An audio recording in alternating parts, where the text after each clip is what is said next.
ఆంధ్రప్రదేశ్లో ఎంఎస్ఎంఈ రంగ అభివృద్ధికి రాష్ట్ర ప్రభుత్వం ఆంధ్రప్రదేశ్ క్లస్టర్ డెవలప్మెంట్ ప్రోగ్రాం ఏపీసీడీపీ కార్యక్రమాన్ని ప్రారంభిస్తోంది.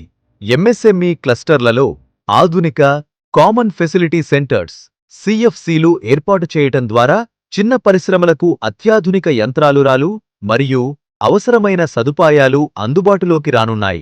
ఈ సదుపాయాల సహాయంతో ఎంఎస్ఎంఈలు తక్కువ వ్యయంతో మెరుగైన నాణ్యతగల ఉత్పత్తులు తయారుచేసి పెద్ద మార్కెట్లలో మరింత పోటీ సామర్థ్యాన్ని సాధించగలుగుతాయి.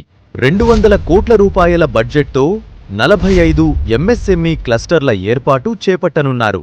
దీని ద్వారా 1600కు పైగా ఎంఎస్ఎంఈ యూనిట్లు లాభపడటంతో పాటు 7000కు పైగా ఉద్యోగ అవకాశాలు కల్పించబడనున్నాయి. ఆధునిక యంత్రాలు, నాణ్యత పరీక్షలు, ప్యాకేజింగ్ మరియు ప్రాసెసింగ్ సదుపాయాలు, స్టోరేజ్ ఫెసిలిటీస్, అలాగే డిజైన్ మరియు ప్రొడక్ట్ డెవలప్మెంట్ సేవలను ఎంఎస్ఎంఈలకు ఒకే చోట అందిస్తుంది.